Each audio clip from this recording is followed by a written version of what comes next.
Howdy, and welcome to the Lost Rider podcast.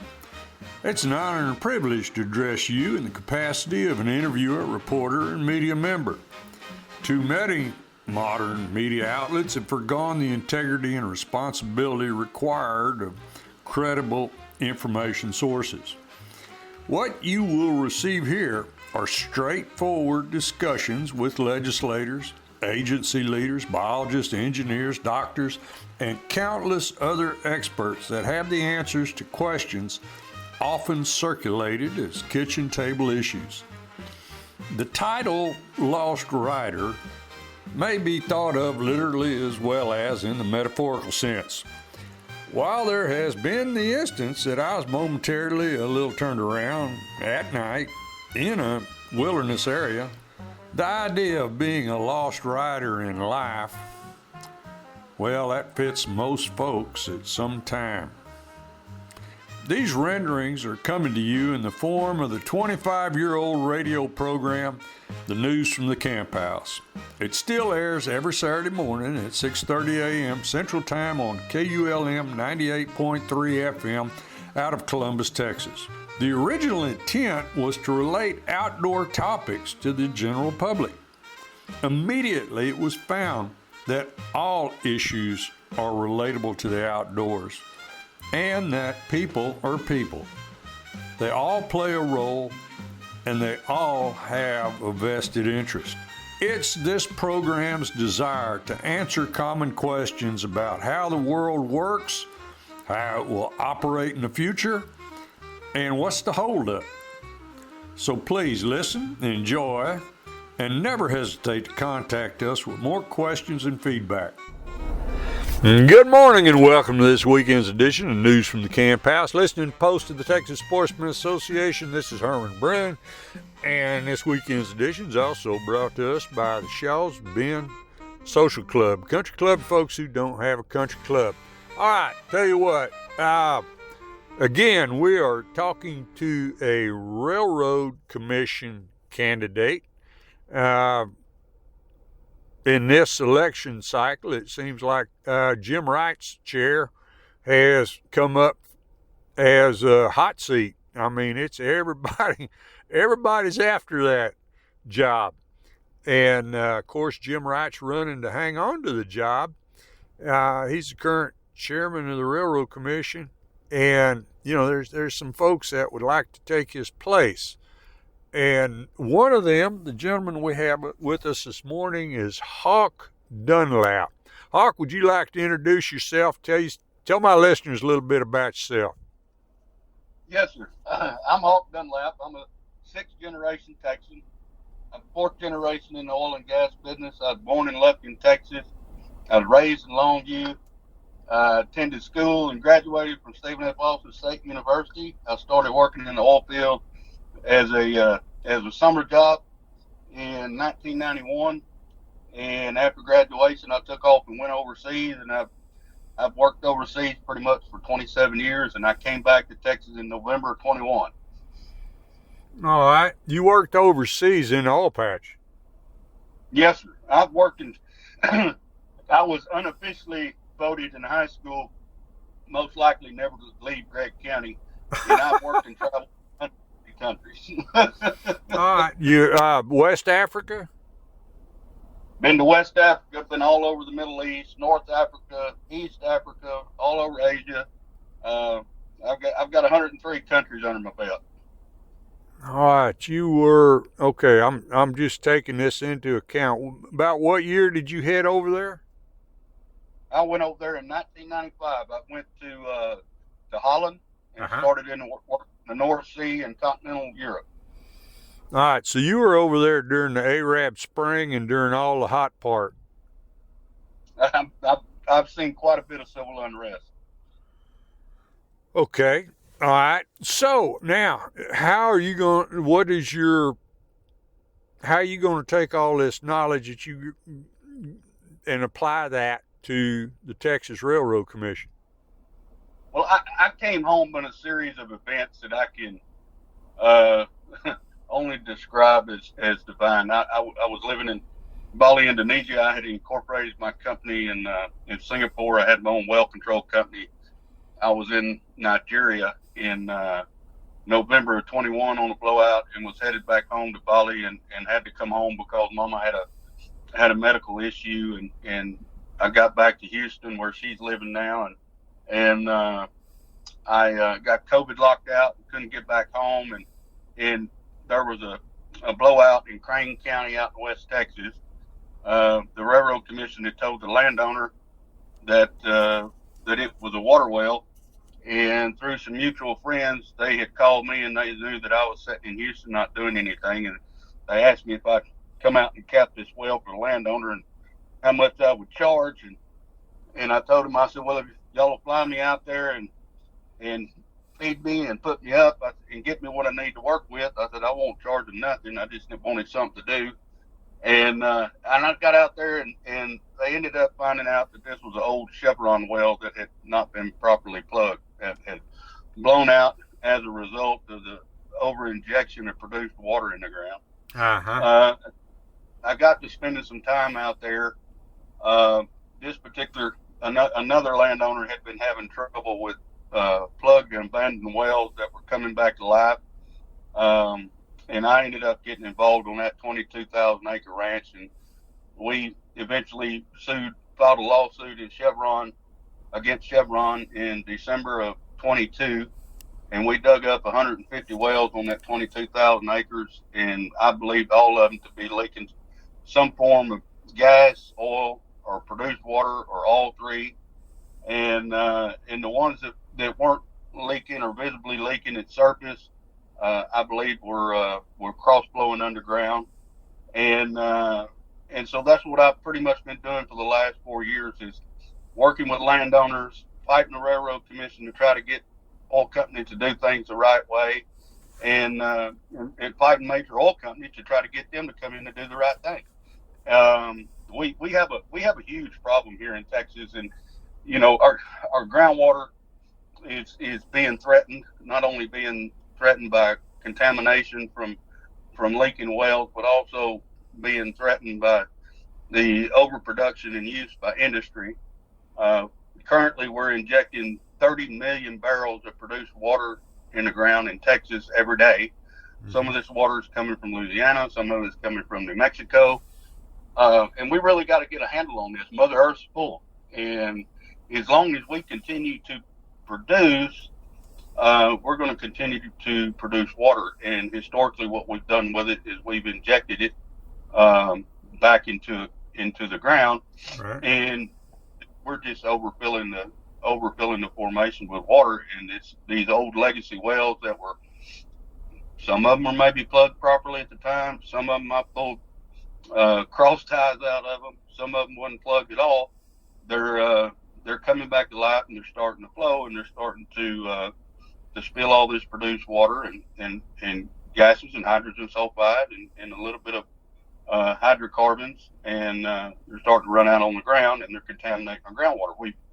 We've exposed evidence of a 290-foot water well, which was wait a minute, they're contaminating surface water. Yes, sir. Right, yes, right. And, not groundwater, but surface water. No. The surface water is as well as the groundwater. And okay. What I was saying was we've found evidence of a 290-foot water well, which is in the Santa Rosa water aquifer out in West Texas. Uh-huh. The operator went to plug that water well and had 2.5 feet of crude oil in it. Now the Railroad Commission, the Railroad Commission accused me of dumping motor oil in it, and so we had our hydrogeologist come out, and the Railroad Commission came out, and they took samples of the water, and we sent our samples of the oil, and we sent it to the lab, and it came back fingerprinted the same oil from the Queen Sand Formation, which is at 2,500 feet. Huh. So essentially what we've done is we have over-injected from our produced water disposal and from historic water flooding, right, which is an oil recovery. Right. We have over our water. We have fractured our formation so bad out there that it would be akin to if I took a cinder block and threw it through the windshield of your pickup, the cracks would just go everywhere. So we have no more sealing of our different formations, and fluids and gases are just free to run amok wherever they want, and they're getting into our groundwater. They're finding these old legacy well bores, and they're starting to manifest at surface. And I had tried and tried and tried. I've had the general manager of Railroad Commission of one of the districts come out. He's seen what we've been doing, and nothing happened. You have these big major oil companies that have, of course, we've been involved in that lawsuit, and all they want to do is cover up the problem. And the court case, the Houston Chronicle did an article on it. It's on my website. The court case has come to a conclusion. I was kind of hoping that we'd go to trial so we could get all these truths out to the public. But it's settled, and we're not going to get the whole story. But two truths that came out of this deal is number one, oil companies will spend landowners into bankruptcy fighting them, and number two, the Railroad Commission will just sit back and allow them to do it. And this is just not the Texas way to do things. All right. Let's okay. For one thing, what you're talking about, when the public reads about it, talks about it, hears about it, you're talking about what is commonly referred to as orphan wells, correct? Well, not all of them are orphan, and we'll make a distinction. An orphan well is a well that has no owner. Okay, so typically you'd have a major oil company drill a well, produce it for a period of time, and then pawn it off on a smaller operator who pawns it off on another smaller operator, and then it pawns it off on Joe Bob, and Joe Bob milks the last of it that he can get out of it, and then he can't afford to plug it, so he goes bankrupt. Okay. When he goes bankrupt, there's no viable operator. If there's no viable operator, that well becomes an orphan and becomes a ward of the state, and then it becomes the burden of the taxpayer to plug it. A plug and abandon well would be if an operator had actually plugged at a well and abandoned it and then covered it up. Both of these wells are susceptible to this over injection pressure and can start leaking and flowing at any given time, depending upon the amount of injection that's in the area. All right. Okay. I tell you what, let's take a quick break. Thank the folks who let us come on here every Saturday morning. We'll be right back. Thank goodness for all the great sponsors we have here at News from the Camp House. HEB Food Stores. That's Stephen Tice at HEB. He helps me. He helps the community. He's a great man. I'm so thankful HEB loosened him up, lets him go around and sponsor a few things. HEB's got all your food needs. It's the greatest food store we got here in Columbus. Thank goodness for HEB. First State Bank. You go over to the First State Bank, they'll take care of all your loans, all your deposits, your savings, anything you need. Bunch of great hometown people over there. You got Celia Tobias, John Pollock. Everybody over there is looking out for you. Miss Barbara Barta. It's a great bunch of folks at the First State Bank is also sponsoring News from the Camp House. First State Bank takes care of all my business. Baumgart Agency, Susan Baumgart at the Baumgart Agencies, her and Germania. She told me to plug Germania. Germania is an insurance that she likes everybody to know about. The Baumgart Agencies. Miss Susan and I are classmates, been classmates. She got me out of high school, sat right beside her, put us in alphabetical order where I could copy. And Susan Baumgart over at the Baumgart Agency, taking care of all your insurance needs. Lyco Realty, one of the original sponsors of News from the Camp House. Lyco Realty, the oldest real estate company in the county, and for the last 3 years voted the favorite realtor in the county.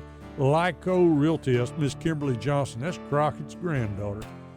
More kinfolks and classmates and great people from Colorado County. People from Colorado County helping people from Colorado County. That's great. Oh, thank goodness for all these wonderful people come to me want to be sponsors for News from the Camp House. Good morning to the second half of this week's News from the Camp House. We're here this morning with Railroad Commission candidate Mr. Hawk Dunlap, and he's explaining to us his point of view on why he's running, what he hopes to accomplish, what needs to be done in Texas. And we're primarily talking about the reinjection. Now, this is something we've talked about on this program before, that a lot of people look at some of this stuff, frack water, whatnot, and out of sight and out of mind, so they re-inject it. Well, what happens in some place like the Permian Basin where you re-inject this frack water over a long period of time? What we heard earlier in the first half was, it brings some of these wells back to life when they get that much pressure back in there. They overfill these things. And he actually gave us an instance of where it was pushing oil back up out of the ground, back up to water well levels. Now, that's a hard thing to discern because when we hear about this, most of our aquifers are at 1,000, 1,500 feet, something like that, or less. Your groundwater, your regular water wells, a few hundred feet, down to 1,000 maybe, whereas your reinjection wells, those you're talking about 10,000 feet or so. And how in the thunder does it, pressure up to where? Yeah, go ahead. Let me correct. There's two types of injection. There's deep injection, which would, like what you said, would be 10,000 feet. Yeah. But there's also shallow injection. So okay. There's, so you've got wells that are around 2,500 to 3,000 foot, and they use a water flooding, which is an enhanced oil recovery, and they inject it back into that formation, and they wash this called washing rock, and it's supposed to push the oil to the more productive wells, so you can maintain some formation pressure and increase your production. Okay. So there's deep injection and there's shallow injection. Right now, with the earthquakes, which is happening, is caused from the deep injection, and we're lubricating faults, and we're causing those faults to move. And when those faults move, then we get these earthquakes. So we tried to eliminate in the state. We tried to eliminate and cut all of that back, and so we've gone to injecting shallow. And when we inject shallow, this is when we run the risk of contaminating our water aquifers and causing these legacy wellbores to start flowing. Okay. So to put it in perspective, look, when we produce oil and gas, and let me make this clear. Look, I'm fourth generation in the oil business. I've got 35 years experience. If you cut my wrist, I'm going to bleed crude oil. It's made oil and gas business supported my family and made a fantastic career for me. So I'm not anti-oil. I'm anti cutting corners and doing things the wrong way. Okay. And I want to make that firm statement. We cannot produce, and we cannot be a leader in oil and gas without having to deal with the gas, which is being flared, because we don't have takeaway capacity at the moment to sell it, and we don't have enough markets for it yet. And I said, we got to do something with the water. And so historically, we've been injecting in the water. With the more and more oil that we produce, and the longer we produce it, the more water that we're going to produce as well. Right. It just goes hand in hand. So we've been injecting it historically, and what I'm trying to do is we have the technology to treat this water, right, and to reuse it for things like these AI data centers that are coming online. Yes, sir. For ag purposes, for cotton. Now, Horace McQueen had a farm and ranch show when I was growing up in East Texas, and he used to advertise when the aerobic septic tank system first came out. And the commercial on there was, I water my tomato plants with it. Well, I'm not going to water my tomato plants with recycled produced water, not just yet. But we've got other uses for it to put the industry on this recycled water and start keeping the groundwater for ourselves. And that's what I'm really trying to push. Plus the orphan well problem. We don't have enough money to start plugging all these wells. I think most recently the Railroad Commission came out and said that they have 11,000 wells on their orphan list, and there's 50,000 or 170,000 idle wells which will eventually become open wells. Mm. And so we don't have enough money in the state, and we shouldn't be paying. The taxpayers shouldn't be paying to plug these wells. Right. So what I'm trying to work with the legislature on, and what I'm trying to get ideas out, is we put a 10-cent tariff on every barrel of produced water that we inject in the ground at the moment. Mm-hmm. And at 30 million barrels a day, at 10 cents a barrel, that's $3 million a day, $21 million a week that we're putting into our open well fund so that we can become self-supporting in plugging our own liabilities using our money instead of having to go to the state and the legislature saying we're out of money and we don't have enough money. I mean, this state's got enough to do that it does not need to be tending to the industry's business. We should be taking care of ourselves. And we have several ways we can do it. These are pretty hard decisions. The legislature is eventually going to have to sit down. And I really think the legislature wants to do something, but I don't think they've had an experienced person at the Railroad Commission in decades that can actually go to them and feed them good information and good ideas for them to make smart decisions on what we need to do with our industry. And Hawk, all right, part of the problem here, and I've said this how many times, part of the problem here is general public, legislature, everybody is so accustomed, they don't even think about residential or human recycling of water. It's been done for ages, and they don't even realize it, know it. You tell them they're drinking toilet water in downtown Austin, they don't, hell, they don't know what to think about that, but they're doing it because it's recycled forever. Now you're talking about industrial water and recycling that, and everybody's throwing everybody's throwing on the brakes. They're not sure about that. They've heard so many bad things that, and now you said it, and I know it, and we've had other people on here, and they always say, we've got the technology to recycle a bunch of this stuff. Of course, what you got to do is you got to do it right. Boy, you ever stub your toe and you'll have everybody down your throat. Where am I wrong? No, and you're right, and it's going to have to be monitored, and it's going to have to be rules are going to have to be made, and it's going to have to be enforced. And I am not a proponent of using this recycled produced water for human consumption at the moment. All right, I'm not a big fan. They're talking about wanting to dump it in the Pecos River. I'm not there yet. They haven't convinced me that that's a good idea yet. Right. However, these big data centers that are going to be coming online in the next year or so, they're going to use 3 million gallons a day. And and some of them are, well, we're going to be a closed loop system. Well, that's all fine and good, but you're going to have evaporation, you're going to have condensation, you're constantly going to be topping up these data centers with cooling water. And so just because you take 3 million off the bat, that doesn't mean that's all the water you're going to be using. And we have an endless supply of produced water all across this state. And I mean, from East Texas to West Texas, from South Texas to the Panhandle, that we can be using this water for beneficial use and reducing the amount of stress that we're putting on our groundwater.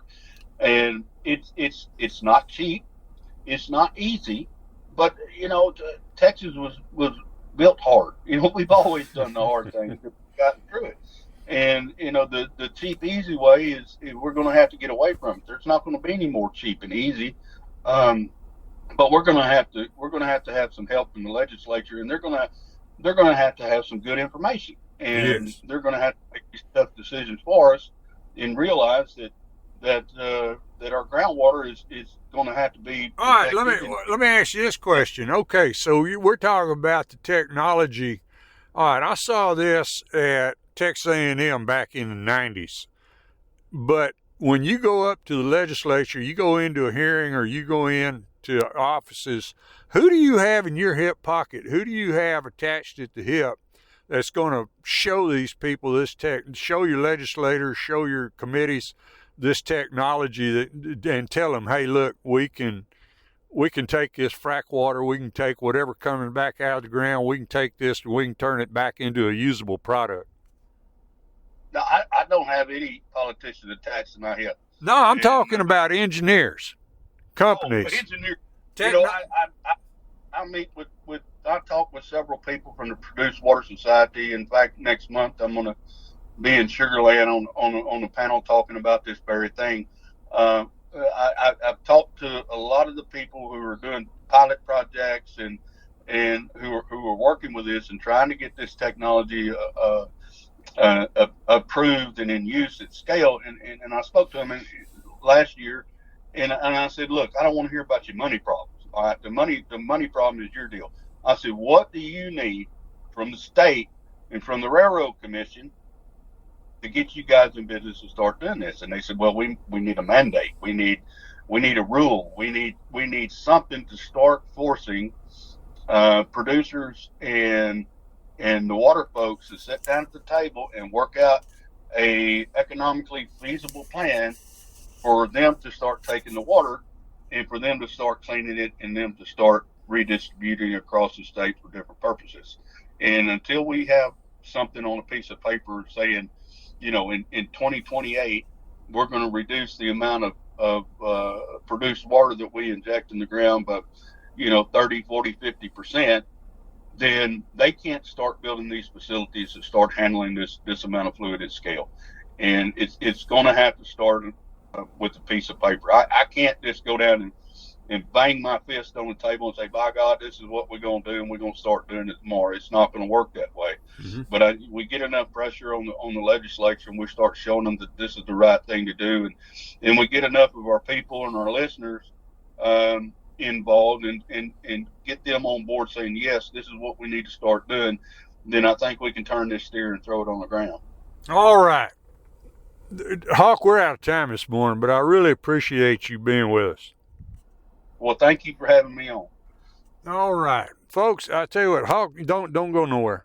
Folks, I hope you enjoyed this morning's edition of News from Camp House. Hope you learned something. Hope if you learned anything, you learn that there's people out here trying to take care of our problems. That's the stuff we've talked about off and on for a whole bunch for a long time. So, now, this week's edition was also brought to us by Shaw's Bend Social Club, country club for folks who don't have a country club. Go out, have a good weekend, have a big weekend, have a lot of fun, be safe, and y'all just remember, pretty much any day is sure a good day to be out in the woods.